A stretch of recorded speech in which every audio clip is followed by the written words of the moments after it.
And just so you know, we're going to be recording this and it'll be sent out to everybody after the fact in case there's anything you feel like you missed. But hello, everyone, and welcome to tonight's webinar, Launching a Shared Vision for Pennsylvania's Communities, Voting Rights and the Environment. My name is Maya Horniak, and I'm the Lower Bucks Field Coordinator with Conservation Voters of Pennsylvania and Penn Future. Tonight's experts from various backgrounds will discuss the crucial link between these topics and the importance of protecting both. We're going to make reference to a shared vision for Pennsylvania's environment and communities, a tool developed by 30 organizations statewide for candidates and elected officials, and it's being dropped in the chat now. There will also be time for question and answer session at the end of the webinar, so please drop any questions in the Q&A box as they arise. And before we get started, I'd like to acknowledge our hosts, which are Conservation Voters of Pennsylvania, Penn Future, the League of Women Voters, and Democracy for All, as well as our co-sponsors, Clean Water Action, Darby Creek Valley Association, Audubon Mid-Atlantic, Citizens for Healthy Jessup, Earthworks, and the Sustainable Business Network of Greater Philadelphia. We'll be dropping links to all of those either now or at the end, so feel free to check everybody out. Once again, thank you all, and now we'll have our first speaker, Katie Bloom, Political Director of Conservation Voters of Pennsylvania. Thank you, Maya. So a lot of people probably think, why are we talking about democracy and the environment? We know that the vast majority of Pennsylvanians, and polling usually has this pretty consistently year after year, more than 70% of Pennsylvanians, statewide polls, think that we have to do something to address climate change and protect our natural resources. The other part of this is, oddly enough, our legislature is not always acting on environmental issues. The other thing that we know about Pennsylvania is we are consistently in the lower half of states who have ease of access to the ballot box. It's about, we're usually ranked, I'm going to double check this number, 32nd in the country for ease of access to voting. So if the majority of Pennsylvania's population believes we have to do something about the environment and pollution, but there aren't state legislators doing that, and we know we don't have a lot of ease of access to the ballot box, there's definitely a connection there between lasting environmental change and policies that help us and access to that ballot box, especially when we have communities of color who are regularly disenfranchised, Black, Indigenous, and other folks of color who are waiting in the longest lines. Their communities don't have drop boxes like other areas. Those are also the same communities that are regularly affected by some of the worst pollution in the state, whether it is water or air quality, or even access to transportation. So the one thing that a shared vision does, before I pass it to our other speakers, is we really took a position with a shared vision that we really want to lift up environmental justice as well, and all of the intersectional ways that it plays in. And we do have a lovely document, and when we don't only talk about policies that can create better air quality and water quality and preserve land, but we also talk about things like housing. You'll note in the recent budget, we talked regularly about whole home repairs, and there's actually funding in the budget for whole home repairs. We also talk about labor. We also talk about education. And we also talk about democracy, because if the majority of Pennsylvanians want to address climate change and pollution and know that we need regulations to go after polluters, let's get legislators in there who can take a document like a shared vision for Pennsylvania's environment and communities and use it as a roadmap to move forward on all of these intersectional issues.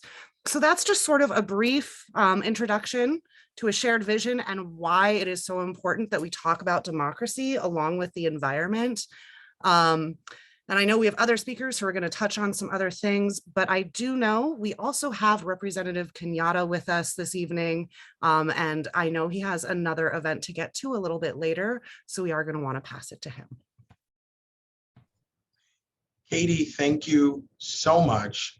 And I'm really excited because when you look at a shared vision and you look at the groups that are coming together, you know that these are groups who understand intimately what it takes to organize and to be strategic and thoughtful about how we advance an agenda.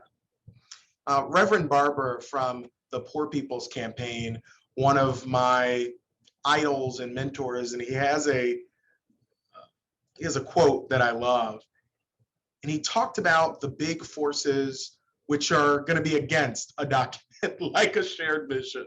Big polluters, folks who want to make it more difficult to vote, folks who want to take away basic fundamental American freedoms. Reverend Barber said, if they are cynical enough to be together, we have to be smart enough, courageous enough, strategic enough to stand together. And I see the shared vision as exactly that. And Katie touched on it incredibly well. There's not a disconnect, I promise you. The same legislators who want to make it easier for big polluters to pollute are the same people who co-sponsor the bills to try to make it more difficult to vote. They are the same people who are going out of their way to not address the very real concerns that all communities, and certainly poor communities and Black and brown communities, feel more acutely. They're not interested in addressing those concerns. That's why the shared vision is so important. It's about planting a flag in the ground and saying the only way that we are going to move the ball forward on the things that we care about is if we recognize that the things we care about are connected. They're combined. We all know and we all have examples or a story of what got you involved as an engaged voter, as an activist, as an organizer, as a member of an organization, maybe just as a donor to that organization. I think we can all think about that moment. For me, that moment is grounded in the very real reality of growing up in a neighborhood like North Philly, where I live now and represent as state rep.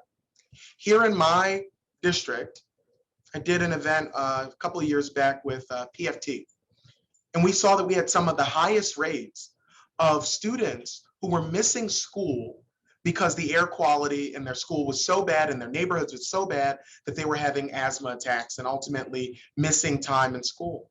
These are in the same communities that are in buildings, school buildings, where there's lead, asbestos, and mold. In the same communities where we know there's a disproportionate amount of law enforcement engagement, even around things like cannabis. And we know, right, that white folks, Black folks use cannabis at the same level, but the enforcement is different. And so what I'm trying to explain is that compounding impact of people trying to silence your voice. I have said multiple times, and I think it's true, if people can't solve your problems, if politicians can't solve your problems, or if they don't want to solve your problem, the most important thing they try to do is shut you up. And so because we have a number of folks in Harrisburg who aren't interested in ensuring that future generations have clean air and clean water, because we have folks who are willing to prioritize pipelines over people and communities and families, those are the folks who have made it their business to try to limit the circle of people who can be engaged in the political process. And a lot of those folks, as I said at the beginning, are poor. They're from rural or urban communities that have been economically uninvested in for decades. And a lot of cases, they are Black and brown. And so I'm proud to be a part of this. I'm so grateful to see these organizations, big power players in Pennsylvania, recognizing that we do have a shared vision. And when we create a system whereby everybody can vote and speak up and be a part, then I think that we're also creating a system where we're moving forward on our climate priorities, where we're moving forward on making an economy in a world where no matter who you are, how you worship or choose not to, where you're from, that you get treated with dignity and respect, and that Pennsylvania is a place that is fair for you and your family. And so thank you so much for having me. Thank you for coming together in this way. And I'm excited because I think we're going to get big things done together because we do share a vision of a Pennsylvania that works for working families.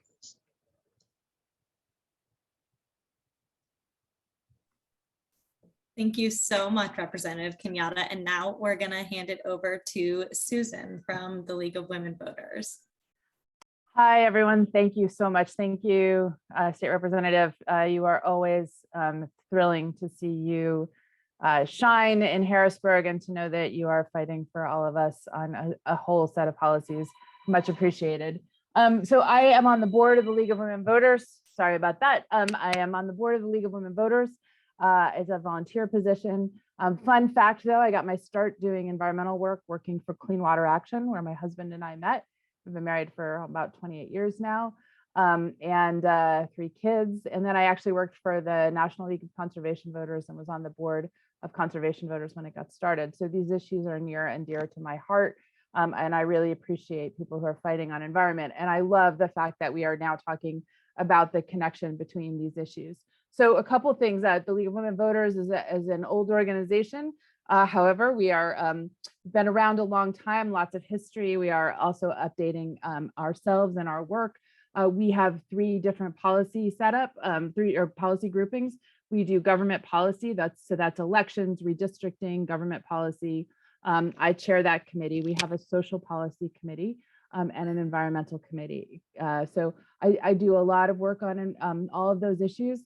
But the democracy issues are the things that I've been focused on, because if we don't, elections matter. If we don't get involved in what's happening with democracy, about who has access to democracy, who has access to the vote, and how communities, how our legislators are representing or not representing us, then we are going to lose ground rapidly on all of these policy issues. So the League of Women Voters is nonpartisan, but we do have a policy agenda. Our goal is to make democracy work for all, make sure voting is more accessible, and bad policy reduces the priorities for everyone. So a couple things, really specifically, there are a couple of really key threats in Harrisburg, coming from Harrisburg right now.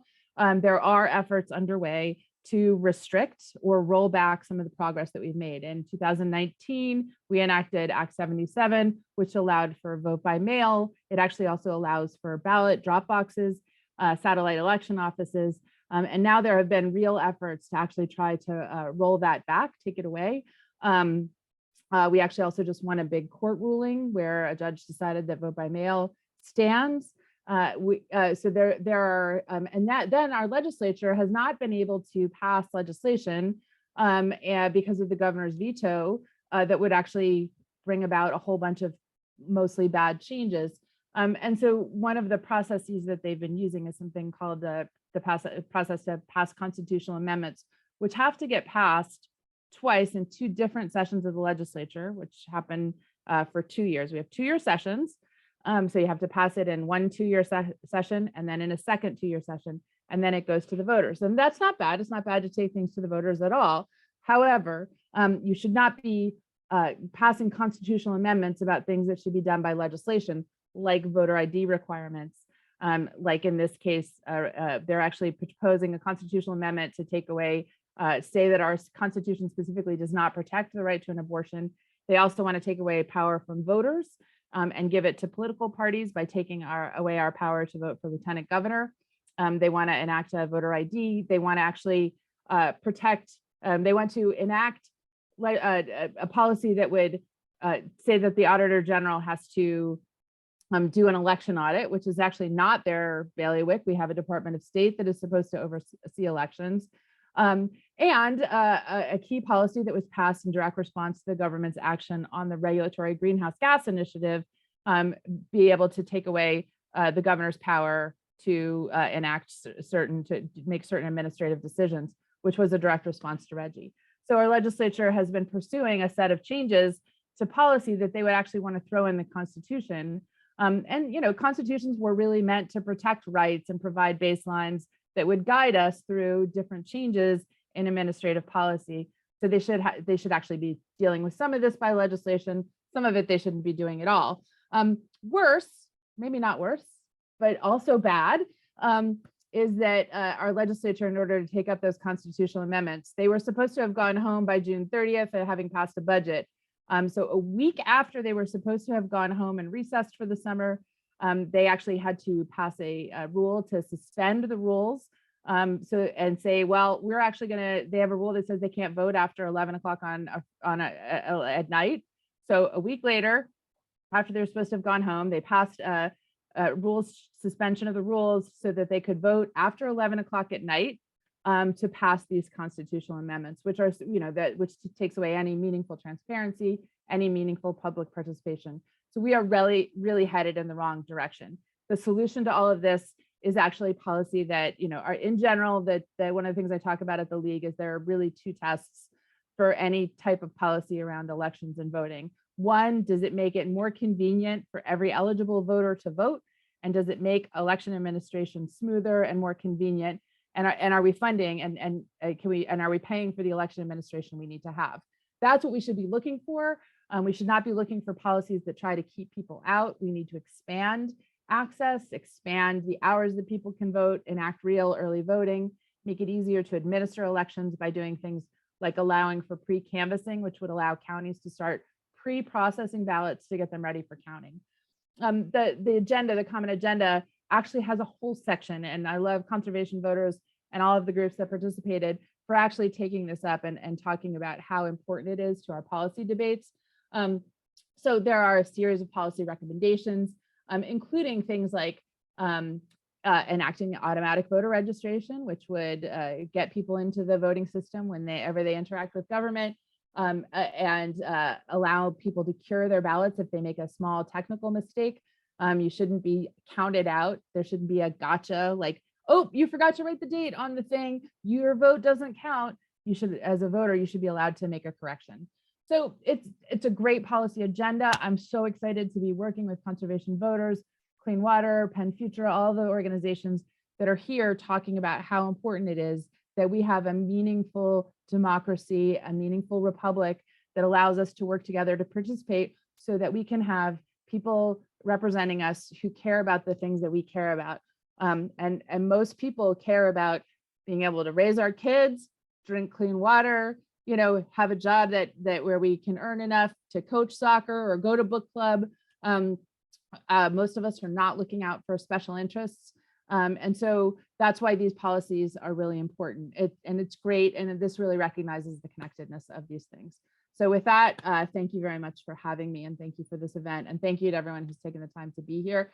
I'm happy to have you check out the League, Conservation Voters, and the other participants so that we can continue to work all together about how we make sure that these agenda items are taken up in Harrisburg. The one other thing I will say, Conservation Voters, Clean Water, League of Women Voters, if you are involved with any of these organizations and they are asking you to take action on Senate Bill 106, these bad set of constitutional amendments, do it. They have to know how angry we are that they use their power in this way. We have to make sure that they hear it and that they face blowback for making these decisions that are so cynical and so bad and really designed to take power away from people. Thank you. Thank you so much, Susan. And now we're going to head to Melissa to introduce herself and talk some more about her work. Wow, you guys are inspiring. I am honored to be among you on this panel. And like I said, I was inspired by the representative, Susan, Katie, wow. My name is Melissa Muroff. I am a member of the Environmental Committee of the Pennsylvania League of Women Voters. I am also an assistant district attorney in the Delaware County District Attorney's Office. And I am speaking tonight as the chief of environmental crime of the environmental crimes unit in that office, as well as the program coordinator for an initiative called Chester Partnership for Safe Neighborhoods. So I am going to talk a little bit about, I'm actually going to talk about 3 particular initiatives in the DA's office that I think really nicely echo the environmental positions in the shared vision statement. So I also want to highlight that, a district attorney is an elected official. They enjoy broad prosecutorial discretion. You could be caught red-handed dumping 10,000 gallons of nuclear waste into the Delaware River to, I don't know, create the next Godzilla or something. And a district attorney technically can decide not to charge and let you walk.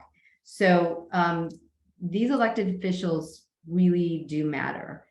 In any case, I'm going to, as I mentioned, I want to talk about 3 initiatives that reflect that kind of discretion, as well as the way a district attorney can use the conventional prosecution authority as well as a community prosecution authority to, as I said, I think actually make the planet and people safer and healthier in ways that really echo the shared vision document. The first example I want to raise regards PFAS. The Delaware County District Attorney's Office filed a public interest civil lawsuit against the manufacturers of the PFAS compounds that have been used historically, not anymore, but historically in firefighting foams called AFFF or aqueous film forming foams. The District Attorney's Office, we expected that the 3 sites where firefighters were trained historically were probably contaminated with this PFAS compound. And in fact, that was the case. In 2 of those sites, next to 2 of those sites, there are waterways that are quite close. And in Haverford, one of the interviews that we did with firefighters who were trained back in the day using that PFAS laden foam, they reported so much foam being used that it would just run overland right into the Darby Creek. We anticipate as well that similar things, a similar dynamic happened in around the Sea Cane Primos fire station, which was also used for firefighting training, and the Muckinapatties Creek was likely probably compromised. So on May 17th, 2021, the District Attorney's Office filed a civil suit in state court. We joined the 3 property owners that own those firefighter training sites. And while the DA's office doesn't own any property, we have a unique opportunity to file civil suits in situations like this under the Consumer Protection Law, which is what we did. And so the lawsuit was filed in state court. It was transferred to federal court and has since been referred to the AFFF multi-district litigation in South Carolina, which is handling the entire country's AFFF lawsuits right now. So it was the idea, the reason, the driver behind this civil public interest litigation was hopefully to be successful such that we could incorporate a remedy for requiring these PFAS manufacturers to fund the remediation of these 3 sites. The second example I want to raise, which also kind of speaks to the ability to craft creative remedies that fit the crime, is the Mariner East Pipeline project. Interestingly, the Pennsylvania Attorney General's Office does not have original jurisdiction for environmental crimes. In order to initiate a criminal investigation into an environmental case, the case has to be referred to the Attorney General's Office by a district attorney or a state regulatory agency. So the former Delaware County District Attorney did, in fact, refer the Mariner East case to the Attorney General's Office, which then initiated or convened an investigative grand jury. So I was embedded with the AG's environmental crime section during that process. And as far as I know, I don't think any of the other district attorneys in the impacted counties participated as or cooperated as extensively as our office did. So on August 5th, just last week, the Attorney General accepted a negotiated nolo contendere or no contest plea from Energy Transfer, which owns the Mariner East Pipeline and was responsible for the construction of it. The pipeline, as a lot of people in Southeast PA know, well, a lot of people across the Commonwealth know, transports highly volatile, colorless, odorless ethane, propane and butane gases across 17 counties in Pennsylvania. So the plea came 10 months after the AG's office filed its charges against the company. So in this case, the negotiated plea deal requires Energy Transfer to fund the testing of the private drinking water wells, as well as the remediation of those wells, if in fact the wells were compromised or fouled because of the construction. Additionally, Energy Transfer has to fund a $10 million reserve that will be used to mitigate compromised water sources that were compromised again because of the construction. So, you know, again, this is reflective of the kind of discretion that attorneys general and district attorneys have to craft remedies that really fit the crime. The important point I do want to make, though, is if anybody on this webinar believes that their private drinking water well was compromised as a result of the Mariner East construction, you have until Friday to contact the Attorney General's office to avail yourself of that testing and potentially remediation. And then the last example I want to raise is an initiative of the District Attorney's Office called the Chester Partnership for Safe Neighborhoods. And I'm raising this as in part an example of a different aspect, which is to say the grants that a district attorney applies for really reflects their priorities and their philosophy. And in this case, our office applied for and received a $2 million grant from the Pennsylvania Commission on Crime and Delinquency to fund a collaborative community prosecuting initiative to reduce gun violence and deter illegal dumping in the city of Chester in Delaware County. So this grant funds a team of trusted messengers, former felons mainly, and also a network of services all aimed at that, you know, less than 1%, frankly, of residents in Chester who are responsible for the majority of the gun violence. The goal is to try to coach them toward a legitimate lifestyle. So this community prosecuting initiative complements our already 2-year-old conventional prosecuting effort to convict individuals perpetrating gun violence, and which has had success in reducing gun violence. But we really do believe that both programs, the conventional and community prosecuting initiatives working together, will have a longer lasting, better impact. And I also want to take a minute to talk about the illegal dumping component of this grant. So the, in recognition of the correlation between neighborhood blight and violent crime, this grant funds a creative, coordinated program to deter illegal dumping, and it involves city officials, county detectives, the Chester Police Department, nonprofit organizations, community groups, the district judges in the area, and what we see in the illegal dump sites we've profiled so far, and it's somewhere between like 35 and 50 illegal dump sites. It's mostly like the majority of them are like landlord cleanouts and construction and demolition waste from like smaller contractors.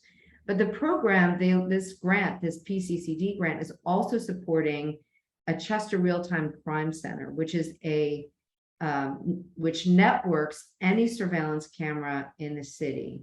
So we're actually working with the Delaware County GIS team and this company that's creating this real-time crime network, camera network system to build out a novel integration, like a novel software integration, actually, that will allow us to track illegal dump sites or illegal dumping in real time and to track how these illegal dump sites actually evolve. So that's pretty excited about that. So in any case, just as an aside, illegal dumping is really a pervasive and pernicious issue in so many municipalities. Illegal dumping in floodplains cause like exponential contamination when washed away during floods, which are happening obviously increasingly as climate change intensifies. Contaminants that leach from, items like tossed batteries, paint cans, contaminate soil, underground aquifers, waterways, and, fires fueled by like tires or other petroleum products just wreak havoc on air quality. So illegal dumping is a constant focus, and it's been a really challenging issue to address. So we're hopeful that we can have some success with this initiative. So those are the three examples that I wanted to provide about the ways in which even law enforcement can hopefully be making a difference to advance both democracy and environmental successes and stewardship. So thank you. That's all I've got. Thanks so much, Melissa. And we're gonna pass it to Katie one last time, and then we'll get to the Q&A session. So don't forget to drop your questions. I want to double lift up what Melissa just said about please, please, please. I know there's a lot of folks from southeastern Pennsylvania on here and elsewhere throughout the state, but 17 counties along the pipeline. Please go to the link in the chat if you think your water has been compromised. That's very important. Free independent testing, and it helps to move that process forward. I did want to kind of come back in. I wanted to make sure that the state representative had plenty of time to speak before he left. And I feel like I did not have enough opportunity to set up our guests, and you're probably going, environmental crimes and voting and legislation, and how does this all tie together? So I want to take it back to some of my initial comments and say, and Melissa pointed it out, district attorneys are elected. Our attorney general is elected. Pennsylvania's judges from magistrate to the state Supreme Court are elected. State legislators, we vote for them as well. So access to the ballot box and electing people like Melissa's boss to office, that her boss was the elected one, means that if we have people in elected office who care about the environment, if people who care about the environment have the opportunity to vote for those folks, good work like what Melissa is doing can happen. And what Susan said at the end of her remarks, things like some of these constitutional amendments, when we have legislators trying to legislate away even more voting rights, is a problem. And we have a real opportunity to hold folks accountable. And I just want our team to drop the link to the shared vision again in the chat, because there are so many things in there that we could be talking to candidates about and elected officials about, and you can even be talking to your local elected officials about some of these policy ideas. So I just wanted to put that out there, and Maya, I'm going to take it back to you. Amazing. Thank you all. And now we can get to some of the questions that have been asked throughout this one. The first one is actually for Katie, and that would be, what did the last common agenda accomplish? Well, Pennsylvania has also been known until recently, with our redistricting at the beginning of this year, as one of the most gerrymandered states. So not a whole heck of a lot. I believe there were 40, off the top of my head, there's a lot of numbers in here, 42 major policy ideas in the 2018 Common Agenda. We're calling this a shared vision, but 42 policy ideas. I think it was maybe 6 got through. I haven't gone back to that list since we did the latest budget, to see if something else got funded, but not a lot. You know, the current governor has been utilizing the veto pen mostly to protect us from more environmental harm. So it really is about making sure we have these policy ideas and the shared vision to educate people about the kinds of folks we should be voting for. Perfect. We got another question that, is there a list of all 30 organizations that signed on to the common agenda? There is. And Katie's holding it up. They're all on the back of the paper copies of the common agenda and the digital one. So we will be sending that along in a follow-up email. Another question we have is from Diane. That would be, companies are continuing to dump fracking and other brines on our gravel and dirt roads despite orders not to do so. What can or is being done about this? I don't know if Katie, you want to take this one? Or They're Melissa? not supposed to be. So that's when you need to call people like Melissa. Mhm. And hopefully people have seen the recent study that was just put out a few weeks ago from Penn State University, lifting up how, no, it's still not good. We've tested this for a long time now. It is not a good thing to do. But if you know about illegal dumping like that, that's when you call folks like Melissa, and, you know, call your own DA's office.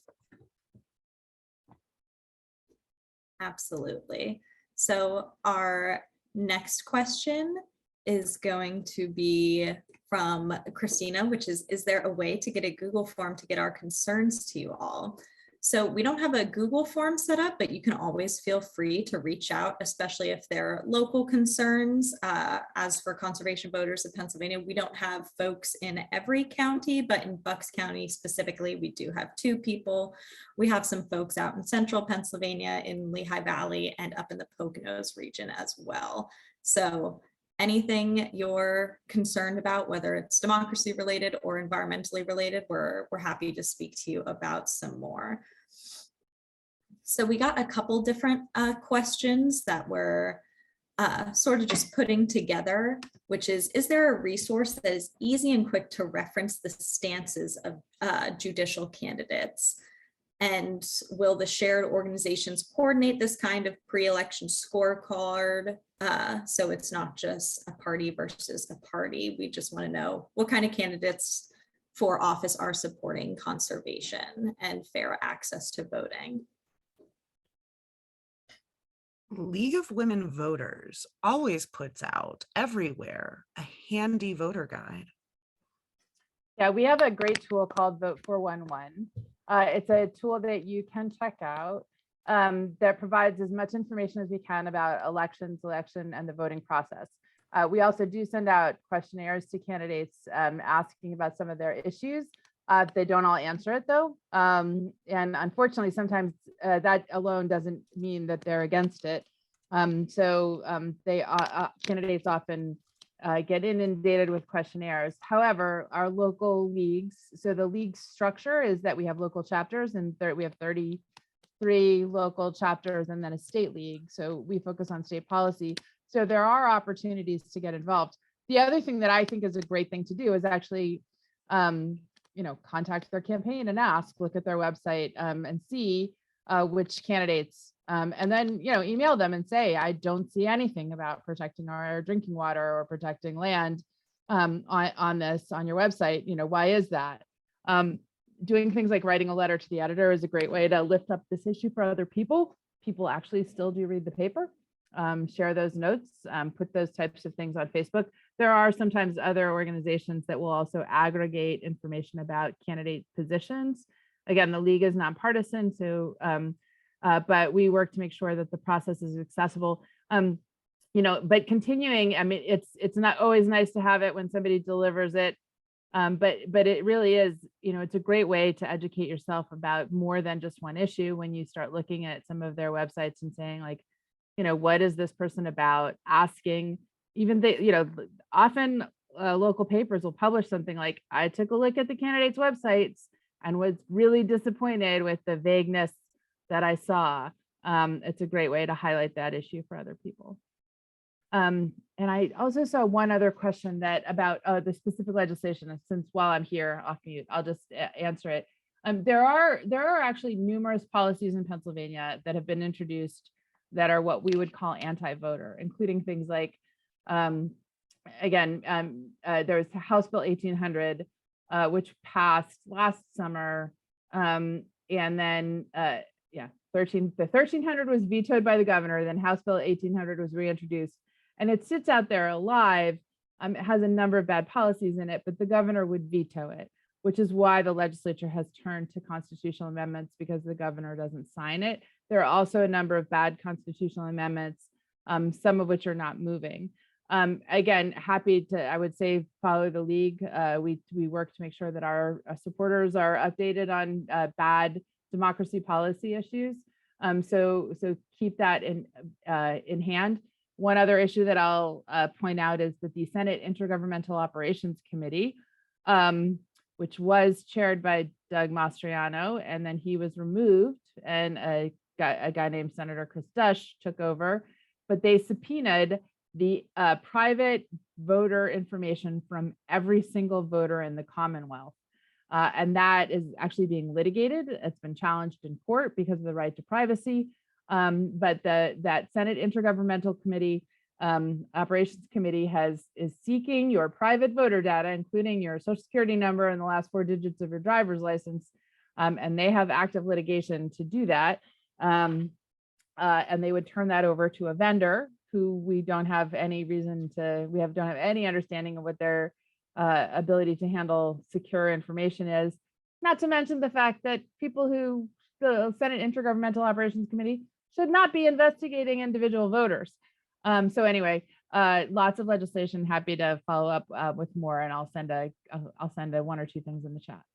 Yeah, and one thing, and I'm gonna offer to Melissa to snag me if I forget anything, as more of a legal expert.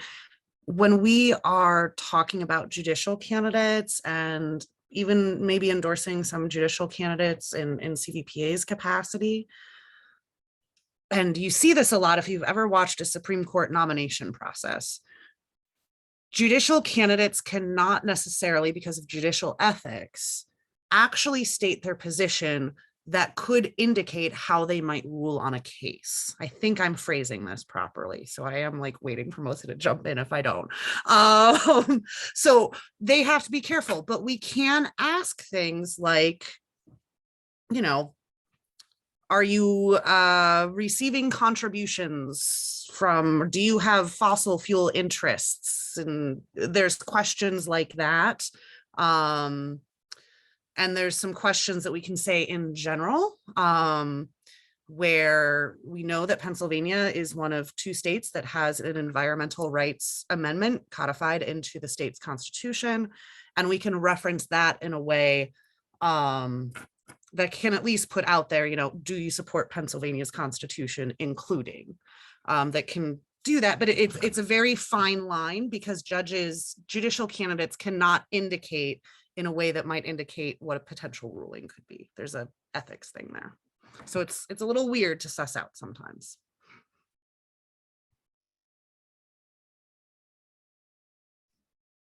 Thank you for that. Our next question is for Melissa.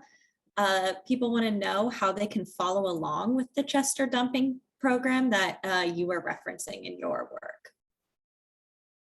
So, wow, that's a great question. And it's so new. I started this in that capacity as the program coordinator on July 18th, and we are really just getting started. I have been, and I can't even tell you for certain, although I'm hopeful that we will have a website. And I'm getting positive feedback, but I don't have the ultimate authority to say that's going to happen. But I am hopeful that we will have a website that will be kind of a daughter page, or you know, of the district attorney's website. But in the interim, because I think it's critically important. The communication and outreach that is reflecting our progress, how we're measuring progress, what we're doing, that has to be visible. So until we are still really getting the foundation laid here, but until we have something that's outward facing and public, people can absolutely call me. I mean, I think you have our contact information, right, for the panelists. So absolutely, you can call me, and if there are suggestions that you have for ways that we can be communicating better as we start to develop that approach, I'd love to hear your suggestions. It takes a village, truly. So we work for you. So I encourage people to contact me and share your thoughts and recommendations and complaints as well. So that's kind of where we are right now, though. It's pretty early on in the process. And Melissa, another question for you came in. Could you please explain in more detail the community prosecution and give some examples of that? Yeah, and I'm glad that question came up, because I was trying to keep my remarks pretty brief, and I made that assumption by referencing community prosecuting. Community prosecuting it's almost a timing thing. Conventional prosecuting, most people understand the crime gets committed, and the objective of law enforcement is to find the individual who perpetrated the crime, and assuming they are guilty, convict them, right? But wouldn't it be better if we could prevent crime from happening in the first place? And that's really the driver of community prosecuting, is to engage with the community. So getting myself out of the immediate courthouse and down, for example, into Chester, considering that's the program we're talking about, and working with the community, with local city officials, as I was describing, and create. So for example, the illegal dumping initiative that I was referencing, what we're exploring and looking at is whether we can implement soft interventions on sites, like maybe enclosures around a big dumpster, so that it's clear to people that no, this is not for you, this is private. It might be lighting, it might be educational programs, it might be a wall of shame, right? Where for those legal dumpers who are prosecuted, that their names are publicized, and their companies, if they were a construction company, as a means of hopefully deterring others from even starting. Having cameras located in illegal dump sites. So all of those are efforts to prevent the dumping from happening in the first place. And that's the real distinction. I was going to mention another, you asked for a couple of different examples. That's a great example. But even in terms of the gun violence prevention component of that grant, the idea is to engage with, and so much of the time they're young. I mean, the individuals who are most responsible for the gun violence are relatively young, but to engage with them before the gun violence happens. And there's an initiative called a call out, where the prosecutors in our office and law enforcement in our office call these guys, mostly men, but not always, and to explain the program. This is the Chester Partnership for Safe Neighborhoods. Here's what's going to happen. If you engage in gun violence, we will be on you. We are going to do our job, and we will prosecute you. If you have an outstanding warrant, if one of your crew has an outstanding warrant, it's going to go to the top of the list. On the other hand, if you don't retaliate, if you don't engage in gun violence, then we will have a network of services, like you need your driver's license cleared. If we can do it, we'll forgive the fines and we'll do it so you can drive again. Your PICO bill needs to be paid, whatever, So it's those kinds of initiatives kind of woven together to hopefully prevent the crime from happening in the first place. And that's the real win. That's the piece about this job that really gets me fired up. It's not easy, but it's so worth it. It's so worth putting the resources toward it. I hope that helps.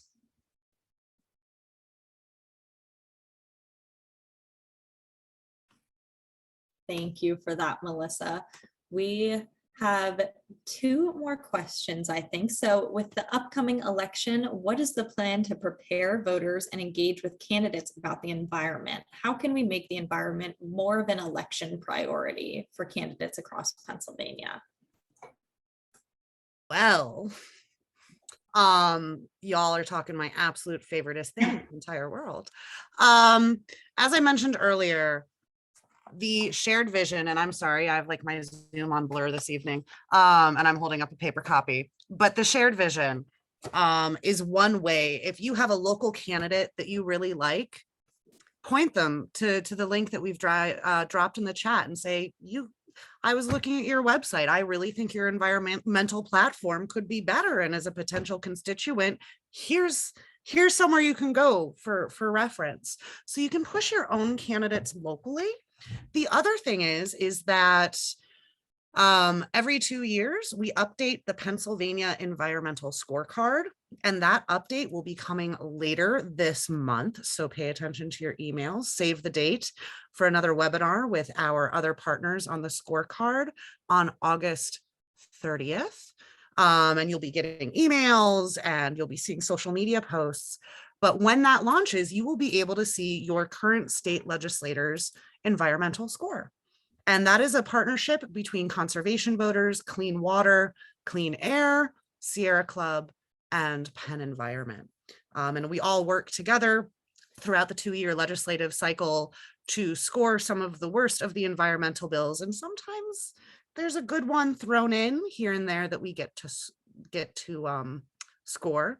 But that'll let you know how your legislator has fared on the environment and to talk to your legislator about it. And that's a way to get prepared in that regard.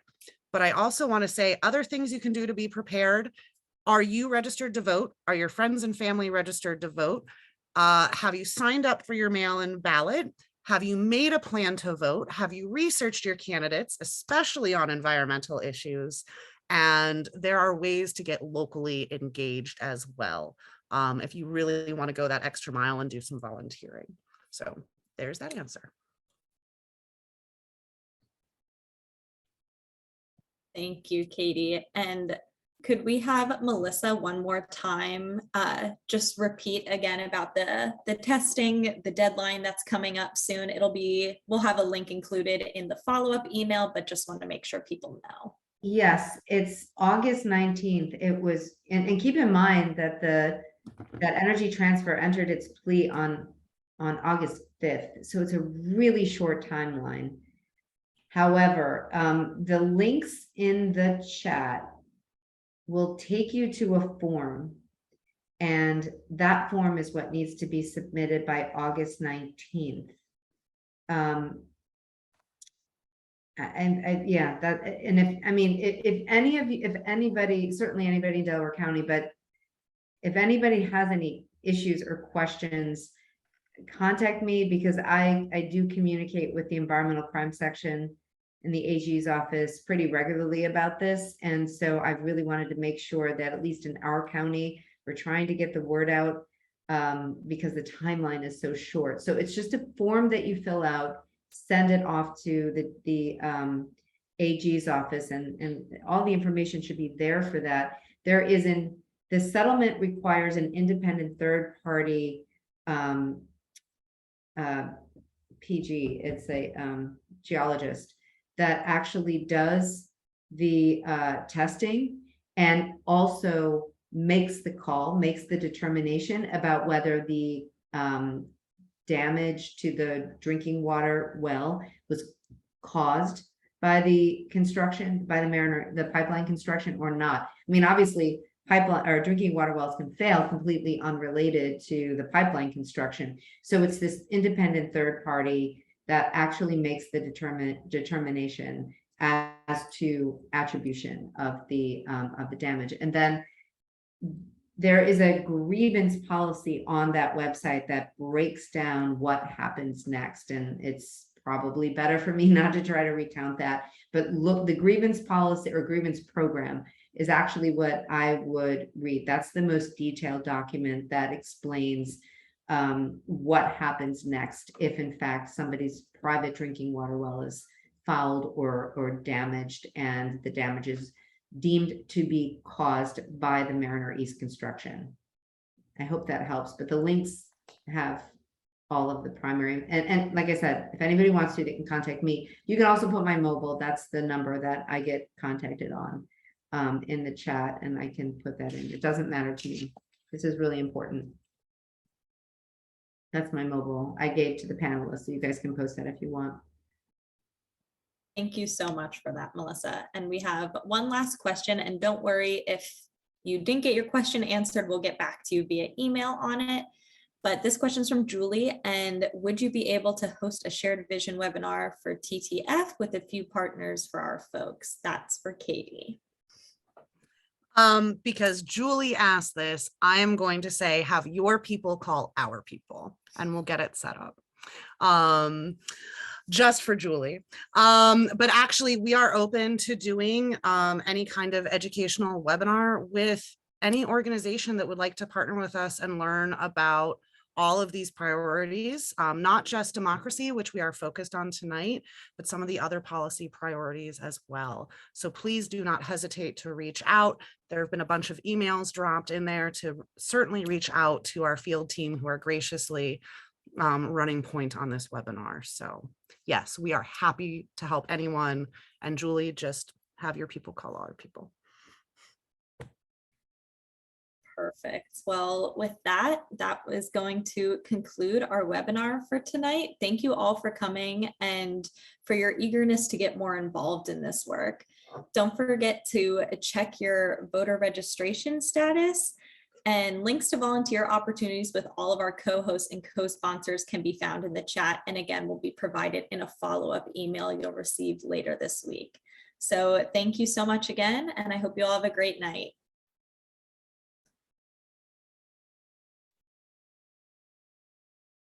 Thank you, Maya. Of course.